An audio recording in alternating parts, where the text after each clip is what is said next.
Welcome to Dealer Talk with Jen Suzuki, where inspiration meets action. This is your spot to grow, level up, and lead with fresh ideas. From sales to service, from frontline teams to executives, we're dropping weekly knowledge and insight to keep your store sharp, relevant, and profitable. Let's get into it. Well, welcome back, listeners. I have friend, colleague, Keri Cohen with CallRevu and Josh Desmond. I hope I said that right. Did I say that right? You did, but that's okay. I've been called worse.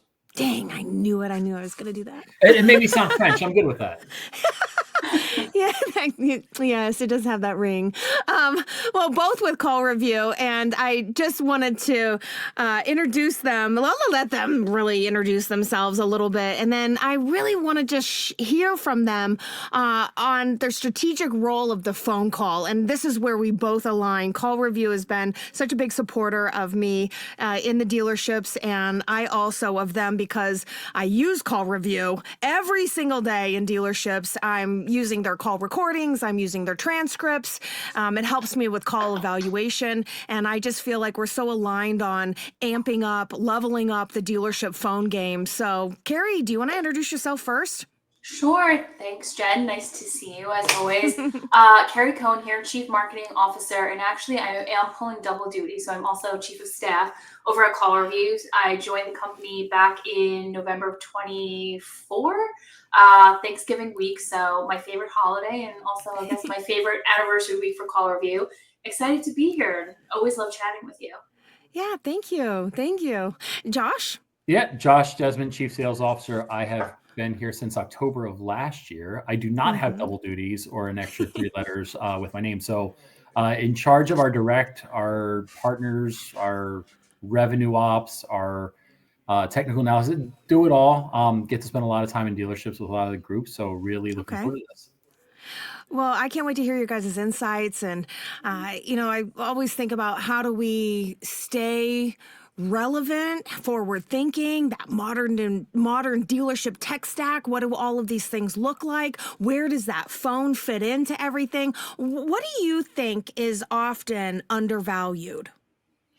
I mean, that's a great question. And I think starting off with just simply saying like the phone is something that is often undervalued and not even done in a very conscious manner. You look at the natural progression of technology and the way it advances like every day, every month, right? Every other, 3 to 6 months, you feel like there's a new version of like the Apple, the iPhone coming out. True. But with everything being so omni-channel between text, SMS, voice, video, even when you're talking about geo and zero search, oftentimes the notion is, well, the phone isn't really that relevant, right? Like people aren't really actually picking it up. And the crazy thing is, like, it actually is just as important as it has been, but in fact, even more so now, I think, than ever, just given the nature of the way the market's going, the way communication is going, and the focus on communication as such a touch point. Like, 94%, I think we had done a study a few months ago of like dealerships still view phone calls as like that really, really critical source of leads. Yeah, well, I have to agree with that because a lot of times people in the dealerships now, you have a younger generation and I am just like them. I want to text too. It's just so much easier to text people. It's easier to, send off an email. Right. But the truth is that if you want to get to the finish line faster, you better pick up that phone, have like a personal communication, a personal conversation, that you can connect with people on. And a lot of times that just falls through the cracks on texts and emails. You can't just rely on stuff like that to bring in the business today. Yeah, right, 100%. Oh, sorry, go ahead, Josh. No, go ahead, Keri. You were going to say something very important. I was just going to say, CDK rolled out their study earlier this year, and especially looking at like Gen Z and the younger demographic, and from the research and discovery perspective, like they aren't going on the phone, right? They're doing their research online, they're using GPT, but when it comes to not even necessarily the purchase intent phase, but like their purchase readiness, they want to pull the trigger. They're picking up the phone, they're calling, and they want to be met by a human and someone on the other end that is going to talk to them and walk them and, handhold them through the process. And I don't think, to both your points, I don't think it's that the phone isn't important. Number one, it's not as sexy as some of the other tools that are out there, right? It often gets thought as an afterthought, but it's more important than ever before because even if you don't like making calls, so Jen, I'm much like you. I'll text you, I'll do my research, I'll send you an email. But at the end of the day, you have to get on the phone. I'm going to get on the phone before I come to the dealership. I'm going to get on the phone before I want to make sure the car's there. I want to do all the things. Like, even if it's online, it may not be there. You have to, at some point in time, pick up the phone. That's never going to change no matter what. And then when you think about the outbound side too, so we think about it a lot from inbound. So the customer's making the call, they need to make the call, but the dealerships we're working with are finding the outbound calls are just as important now, because I don't know if any of you have bought a car recently, but you submit a form online and then you get 5 calls afterwards and make sure that they're reaching out to you. So it's not just the inbound side of that you think about it. So the outbound calls that are happening as well. So the phone it's not losing importance. To Keri's point, I think it's actually getting more important, because it's actually separating the really, really good dealers from everybody else who's just waiting for the phones to ring. Listen, you guys have 1 million dealers. I mean, your data is solid. I love to hear that. Obviously, that's my space, and I feel like the phones is a huge revenue cycle for the customers out there that I work with. These are dealers, and a lot of times people don't think about those outbound calls as relevant as you just mentioned, and you're talking about calling internet leads. That's a huge source of leads for the overall dealership. But I'm really big on outbound prospecting. In fact, a lot of the classes that I teach is picking up the phone and working the database. Today, I did a lot of classes on sold customers.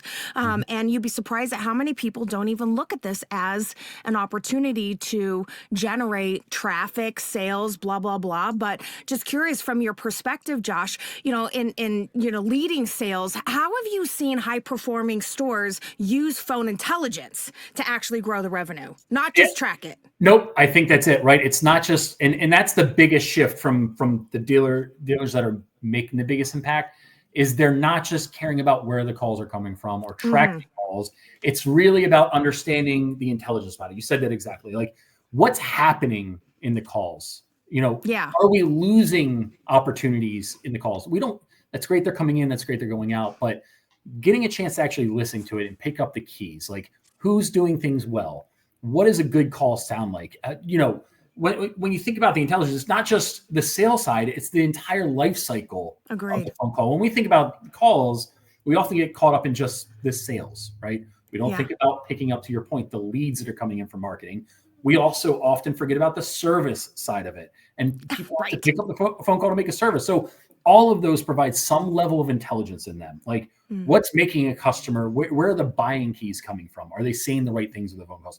Are our reps, whether it's in service or in sales, are they saying the right things when people call in? Are they finding the missed opportunities?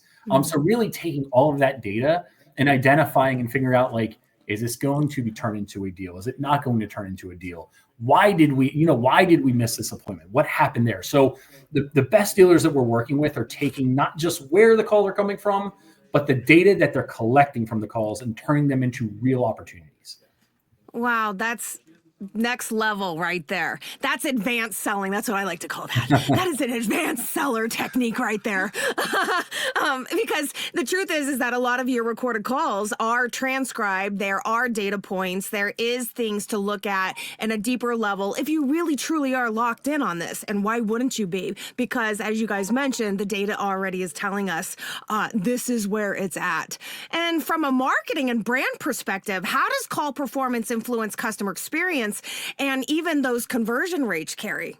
Right. I mean, I think going back to Josh's point, right, when you're talking about the call data, like, dealers aren't just using it or viewing it as like operational hygiene, right? Of something like you have to do, it's, a cog in the machine, but it really is like a critical signal for optimization of your campaigns, for real-time decision making, because the increase in use of this call intelligence from an analytics platform, right? You're not just able to like diagnose call handling, but also then like refine on the narrative, the timing from a targeting perspective. One of like the biggest trends you're starting to see into this year is, and going forward, I'm sure, right, is messaging alignment between, your ads and like agent conversations, where everyone's been utilizing GA4 and they're looking at UTM and tagging and tracking, but there is a large percentage of these that are still coming from the phones. I mean, even for us as a SaaS company, we've seen a consistent like 22%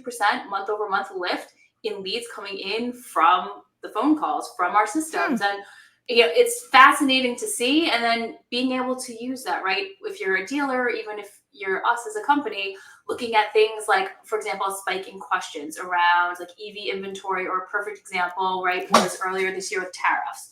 Looking at the number of times it was mentioned, the sentiment around it, using contextual adjacency, to be able to create a much tighter feedback loop between like what's getting clicked on, what's getting said, to then really craft that, okay, how are we going to attack this audience?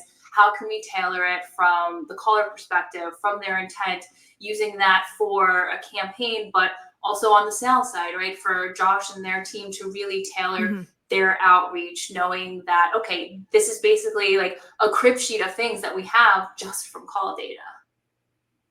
Okay, you are blowing my mind. So, okay, and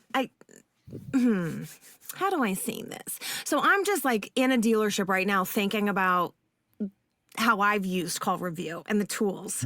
And I'm thinking about, from your marketing perspective, what you're saying. And I find this very high level conversation, and being able to, to even be able to ask the question, hey, can you assess the calls and lock in on things that people have the most questions about, the things that people are most triggered by, and actually designing a campaign around that to really fulfill a lot of the showroom's needs.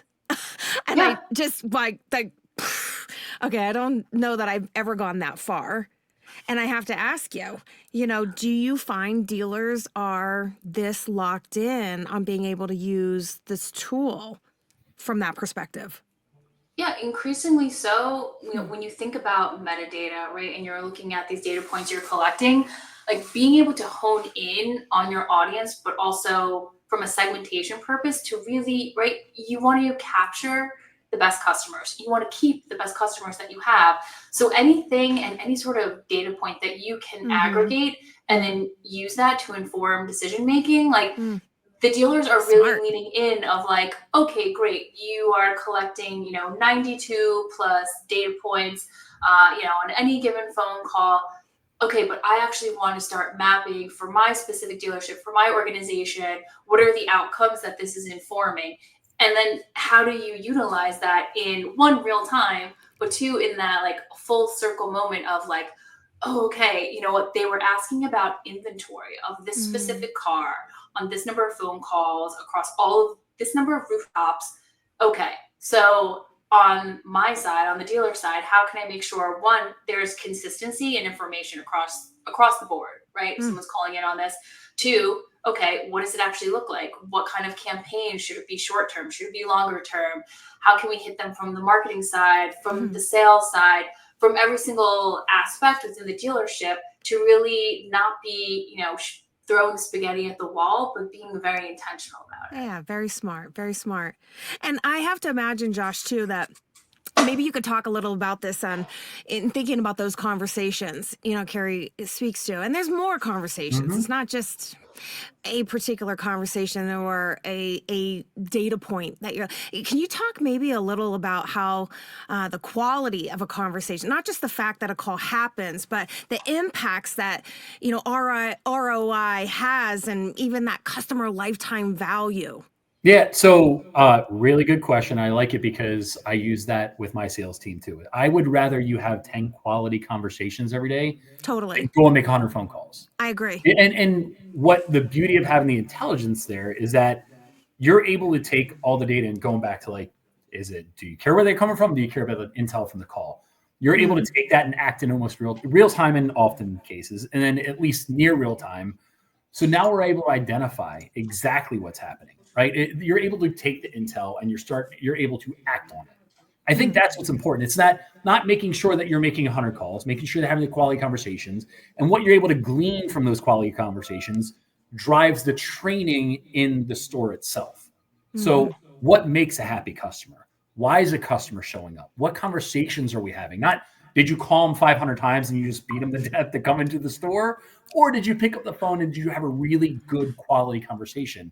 And a really good point of that is like, the customer journey in itself. So we're capturing all of the calls and all of the data and everything that's happening on the calls from the beginning of the journey to when they come in for service.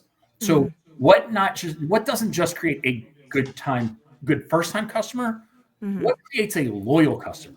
What keeps that customer coming back? I'm going to give you a real time example. You got to give me an example. And I love this conversation because I feel like this is a smart conversation that we're not having enough of, is what does it take to actually hold an existing customer's attention and to actually nurture loyalty in your conversations. Exactly Tell me how it works. And I'm actually going to give you a personal example. So we're historically a Ford loyal family. But we were in the market looking for different cars, actually 2 brand new cars recently. And we went into a GMC dealership. I obviously did my emails, my texts and everything else, but the first phone call is what set it apart. I got a salesperson on the line who was phenomenal, asked all the right questions. You could tell like either really well trained or really cared. And as long as you're one of those two, you're really going to make a lasting impact on somebody. So what they did is they started asking really good questions. Hey, what are you looking for? What do you care about? What are you in the market for? What's important to you? Not just trying to say, hey, we have this, come into the dealership and we'll put you in a car right now.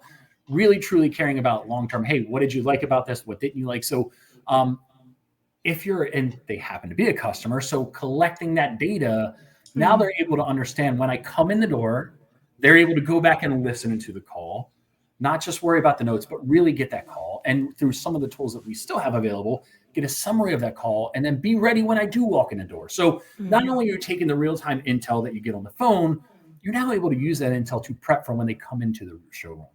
When they're sitting on the showroom floor, you're able to understand like, hey, this is what they've done. I'm going to get in my system. I can see how many times I've talked to them, what kind of conversations we have, what's been important to them. So that way you're building trust.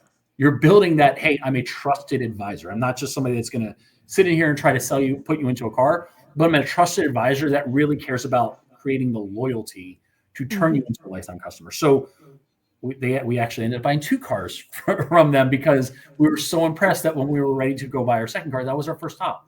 Our first stop was to go call them up and say, hey, looking at a second car, and lucky for them, my oldest is about to start driving and likely going to need a third car, and they will be my first stop. So every interaction now, you're able to collect that intel and have a lifetime journey of the customer from marketing to service, and you've created a loyal customer, not just a one-time buyer.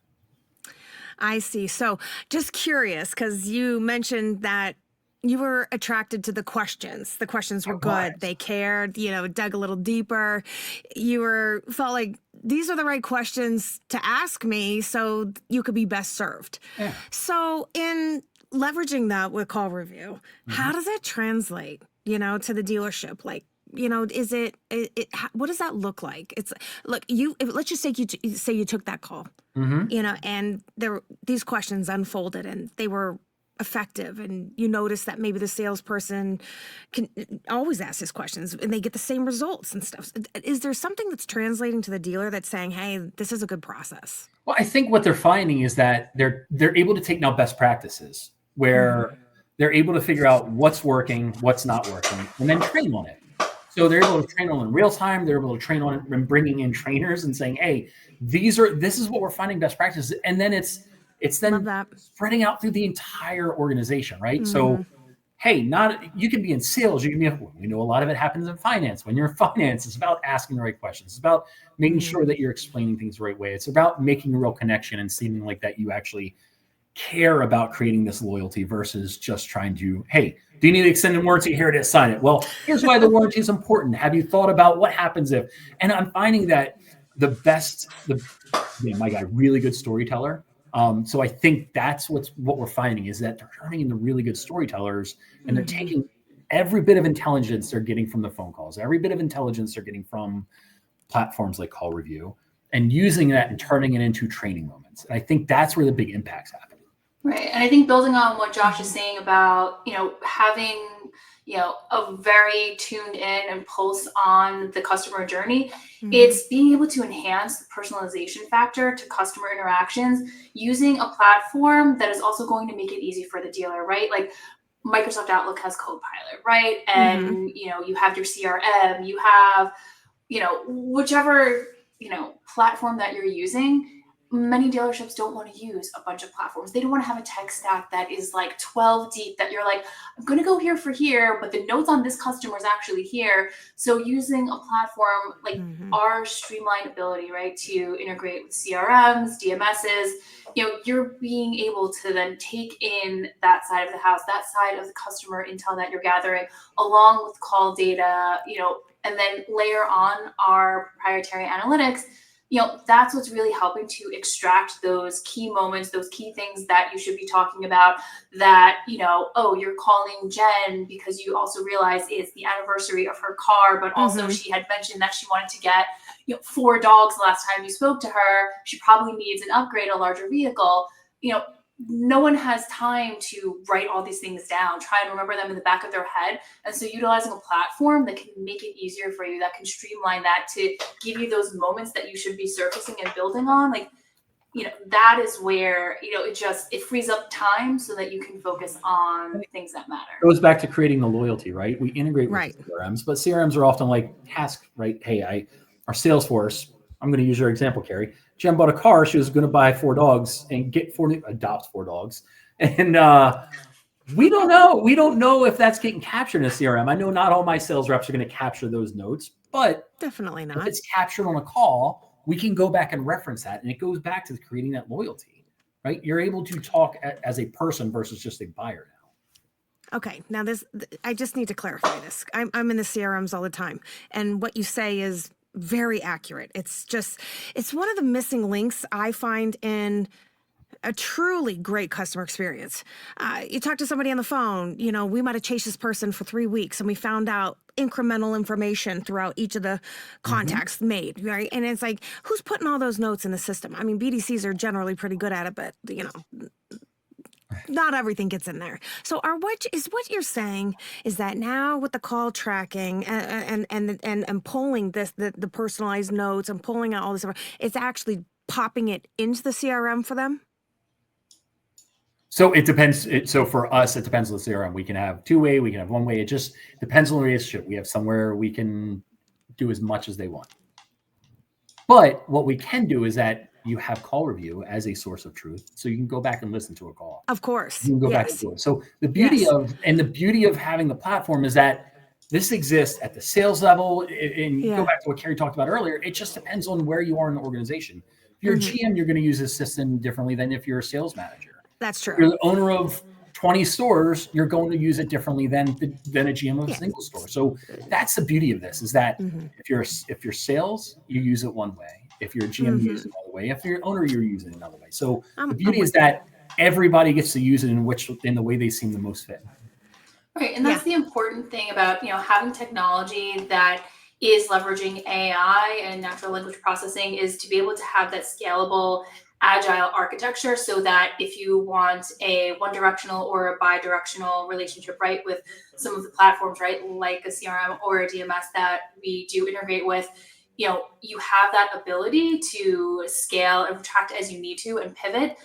But again, the biggest thing comes down to, what is that data hygiene look like as a practice within that dealership, within your organization? Is everybody on board? Is everyone speaking the same language and using that, single source of truth? And that's the way that you're going to be able to really leverage all the data you're collecting in the most powerful way. I see. Now, you might see some emerging trends in how the dealers are actually using all that call data.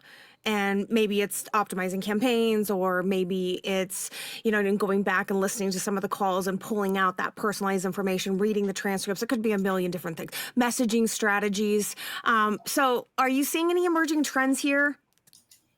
Yeah, I mean, listen, first and foremost, I'd say utilizing call data the same way that historically, dealers and many people across the ecosystem have leveraged other types of metadata points, whether it's attribution reporting, right? What's the click-through rate on an email? How many impressions am I getting on this piece of social content? It's looking at call data in the same way, with that same level of efficacy, knowing that, you actually can see the customer journey, the arc that they're taking. Okay, is it resonating? Is it hitting who and where that I want it to. So really utilizing it in a much more granular way to create like smarter retargeting pools, right? Not just that, okay, well, I want to hit this sales, section of, this, let's say, blanket area. It's being much more prescriptive of, okay, I'm going to look at the source. I'm going to then pull the sentiment. Then, okay, what are the possible outcomes that I could be having from that? And so like really almost, in like a, let's call it a mad scientist kind of way. Okay, well, if I'm taking the call data and I'm also mapping it to my display ad attribution reporting, right? That thanks to Google for the portions that it does let us all see out of their black box. What does that like full story look like? And so the trend in continuing to leverage technology to the best of its capabilities, pushing the envelope, and also ensuring that all the technology you're using is complementary to each other, right? It shouldn't be this single siloed, I'm going to use this for this, I'm going to use this for that. It's dealers are wanting something that they can use that's better together, right? I'm already using this. How can this build on this? How can the efficacy actually get even better? Depending on what my KPIs are, what is the outcome that I'm trying to reach, all with the continued utilization of AI, right? With obviously everyone talking about agentic AI, for the time being of what does that look like as technology progresses? How does it fit to my organization? What's it going to help scale? What's it going to help me to achieve? You're giving us a lot here to really stew on. It's much deeper than just call tracking. There's just a lot more. This is a much more robust mentality approach to return on investment. I personally, I work in dealerships every day, and I work with a lot of these guys, and I don't know that they always think about CallRevu in this regard. So I'm really glad that we're opening this up and talking about this intelligence layer and this revenue collaboration. Really, that's what this is about. And I don't know that they always are thinking about the data that's in these conversations. So, they're in talking about this layer, this intelligence layer that's over these calls. I just wonder, what would they actually be missing if they didn't have it? I mean, there's a large number of things that could be missed, right? If you have gaps in your data. I would say one of the biggest things, especially that's been really happening a lot more frequently now since, we rolled out our immersive training product Test Track, right? The end of last year. And what we're seeing is that feedback loop, right? Because it's extracting real-time, real call data from our clients that are using it. They're looking at that not to just at face value evaluate the performance of everyone across their organization, whether it's service, whether it's sales, but they're using it to inform decisions, not just from a performance and training perspective in utilizing the platform, but even coming full circle, right? Of, okay, out of my sales organization, the bottom 5% are really having performance issues with their call handling here. Okay, these topics are going to inform what my next session, my engagement with Jen Suzuki is. Okay, I have a professional trainer coming in. I have an SME. I actually know, complementary to what Jen is bringing to the table, I can pinpoint for her the top 5 areas that my team is struggling with so that it's making the time incredibly valuable and incredibly prescriptive. I like that. Yeah, it's actionable insights and proactively fixing it. Because to Keri's point, if you know where the problems are, if you know where the training gap is, we've all done. You obviously have done a ton of training. I've done training, and at times, if you're not planning ahead of time, you're scrambling. Like, what are we training on this time? What are we training on? We're giving you the ability to proactively. I love that. You're literally locking in on the exact thing. Hey, here's where we're struggling, missing or is working. That's it. When Jen comes in, this is what we're training on because this is where we are missing the most. So, and then it gets to drill in, and then you are using a rifle versus a shotgun. Instead of being this wide and focusing on, all right, we just need to figure out how to convert revenue. Well, no, we need to figure out how to get you guys to get people into the dealership. That's what we're missing now. So it really gives you a single point of focus and understanding where the miss is, so you can get really prescriptive in your training. Yeah, and it's not just sales, it's service too. Let's be real. I mean, geez, the majority of the calls coming into the dealership are for service. And, the majority of the classes I teach are for service, and I think that the calls that service is taking and making are significant. I call it the heart of the dealership. Yep. So, it's not just the sales, data points that you're looking for, or, these being able to mark these sweet spots, or, these weak points for sales. I really see a huge benefit here towards the fixed ops Absolutely. department. Yeah, Right, Absolutely. And 100%. I mean, service is the new sales. Like, which it's funny saying that because we all are like, obviously, service is it's such an integral part of the dealership, but it really has. It's having that moment where the light is really being shown on all aspects of the dealership, and we have one of our customers that did a mini case study with us and was looking at analysis, and their ROs, like their repair orders, went up by like 5x within a time span of 2 months, and not like just oh, let me do a quick tire pressure or a quick oil change, like actual like repair orders increase because they started utilizing analytics. They're listening to the data and they're seeing the gaps in performance, saying, okay, this is where we need to tighten up, this is where we need to focus on. Or at 2:35 p.m. calls to the service department skyrocket, right. And actually that's when no one was available, and so the phone just kept ringing. Well, because think about it, right? If it's a service issue outside of, hey, I need to go get my oil change, but if something's happening, it is probably the most significant thing going on in somebody's life at that point in time. I need to get my car fixed. I need it fixed now. You call, you don't answer. They're going somewhere else that can get them in immediately. And people are keeping their cars longer nowadays. So buying a car, to your point, buying a car is usually a one-time transaction. But if you create this loyalty we've talked about, you create this loyalty and that they want to keep going there for service, they're going to call there. That's where they want to go because you've created this loyal customer who feels special when they walk in the door. And you're going to train your service team, much like you're going to train your sales team, to have better conversations, to Keri's point, to make sure you're ready to pick up the phone when you call.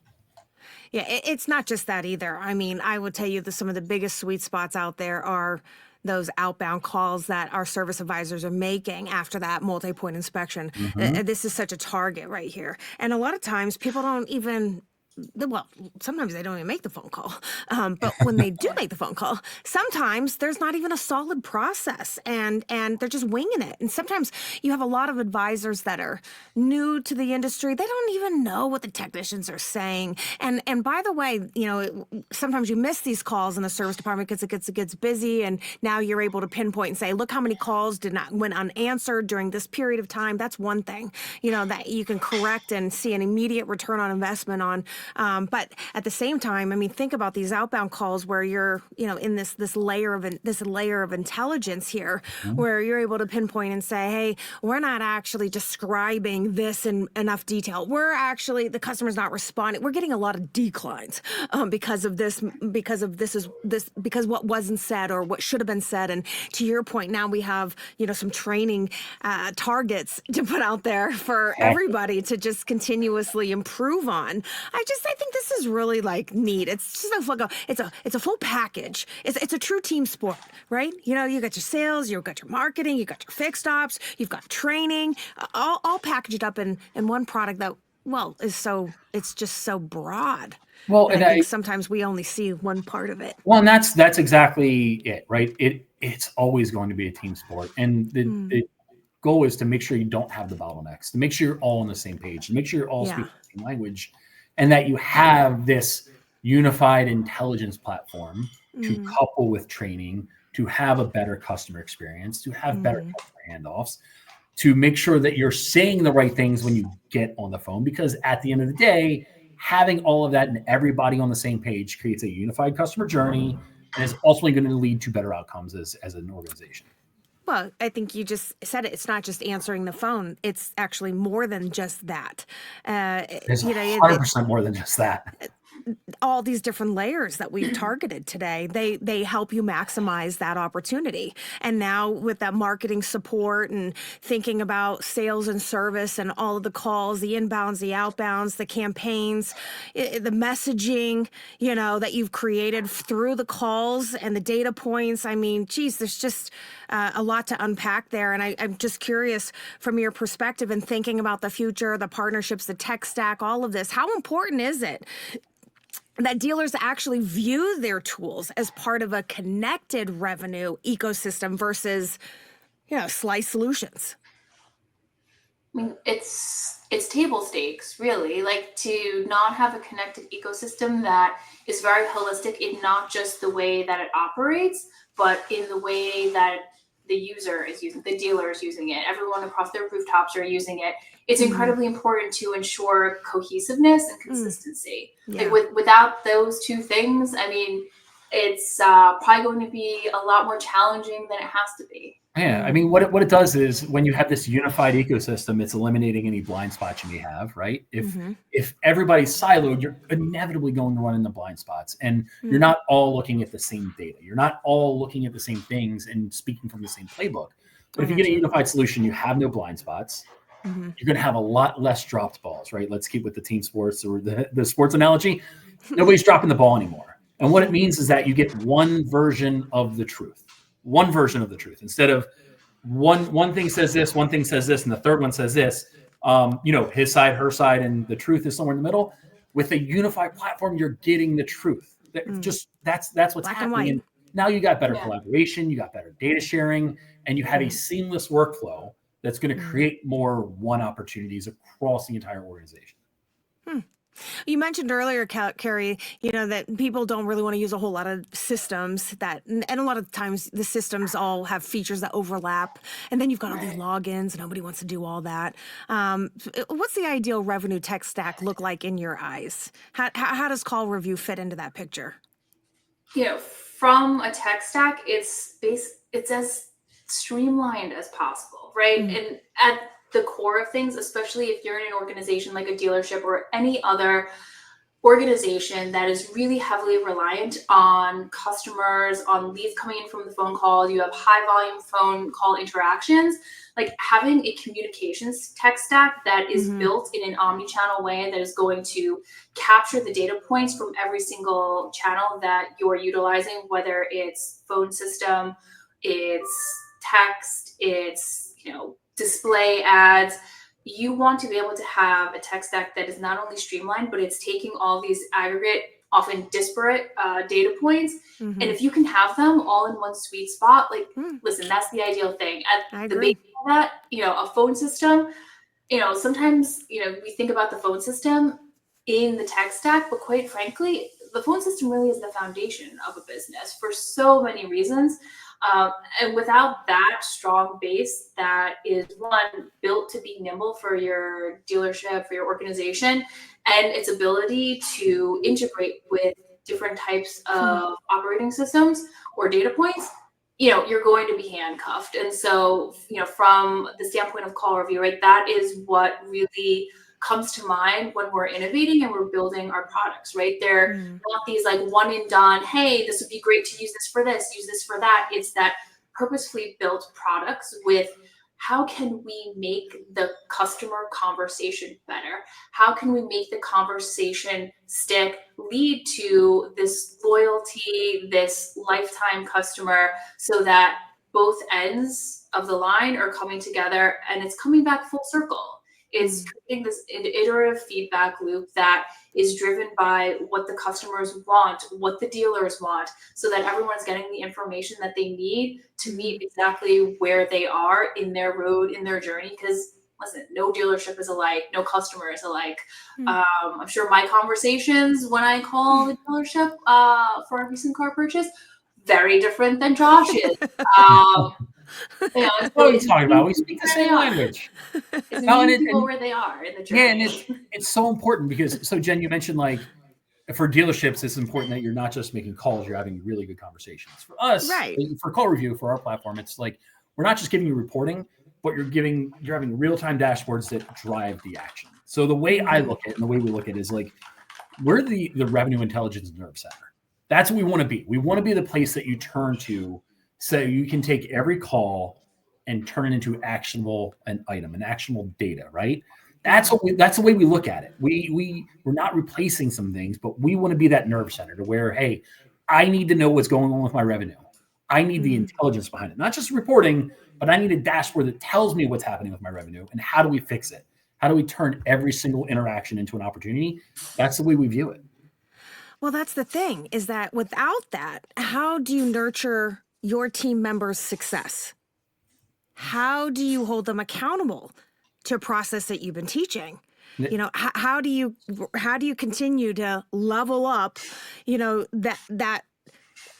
this tool that really is your front line, the phone, you know, and whatever you're saying on the outbounds, the inbounds, all of this stuff is brand identity. All of these things lead a customer to make a decision. Are they going to come and see you? Are they going to buy a car from you? Are they going to do the service with you? Are they going to go shop your service to another service? You know, like, there's so many things that can happen, but without all those data points, that accountability, it really kind of sets a dealership back if they're not looking at all those things to say, okay, are we using this to leverage with our humans and helping them succeed in their careers by looking at this information, saying, hey, what should we do with this? You know, and maybe that's a training moment. Exactly, that holistic approach to things, right? Yeah. Where it's like, I mean, your tech stack really, right, it should be doing 3 things. It should be like fully integrated. It should be insight driven, and it should be purposefully built for your workflows, for your organization. Like, if your tech stack can't do that, then, you know, maybe it's time to like reevaluate. Like for automotive, right? For us, for our dealerships, right? Is it integrating with their CRMs and their DMSs? Does it help to automate marketing workflows, ad tech, right? Looking at messaging, how does that align with phone call conversations and phone data? Is there conversational automation, right? With the emergence of, 5,000, different options right now for a DVA or digital voice assistant, right?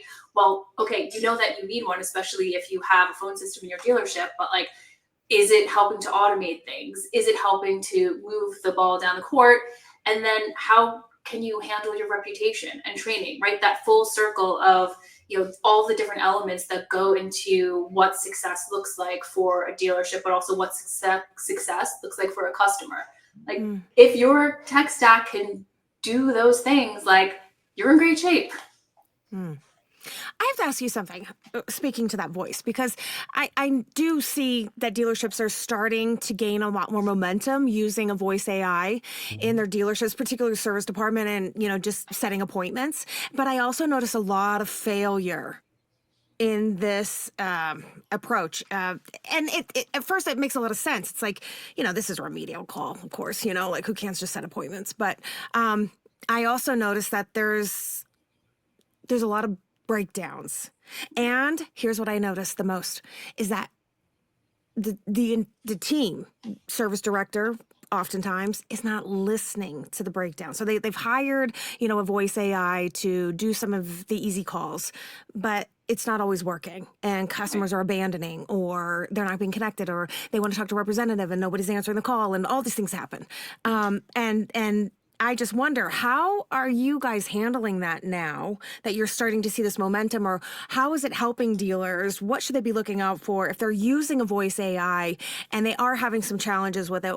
How do you leverage that with CallRevu to help them see if that product is working for them, or if it's not, or if something needs to change, or, what's your view on this whole thing?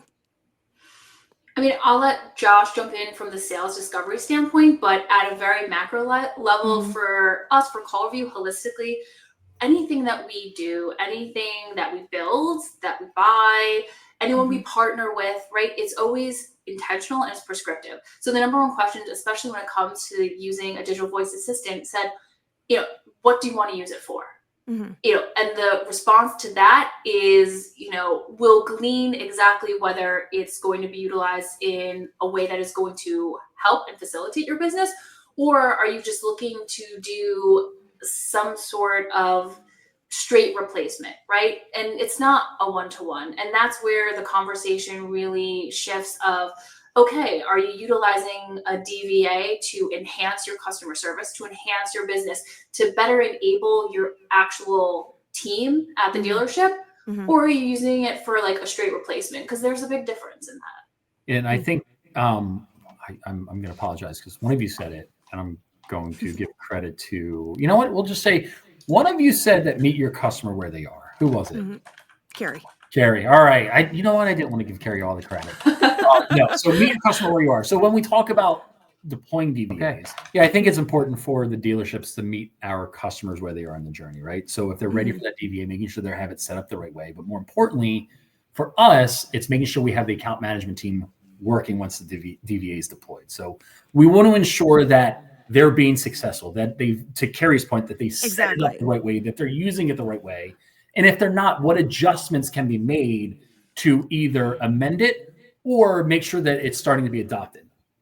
That's really what I wanted to know, because I'm just seeing it being injected into a lot of dealerships now. I'm seeing the momentum, but I'm also seeing that a lot of the internal dealership team members aren't evaluating the phone process. Is it actually working? And I'm seeing breakdowns, and I could see where CallRevu come in and say, hey, you know what? You have a problem. And I just see so much value in that, being as a lot of times people buy these programs and they set it, forget it, and it's actually compromising the customer experience when it's not being flagged. And in leveraging CallRevu, I imagine it would get flagged more.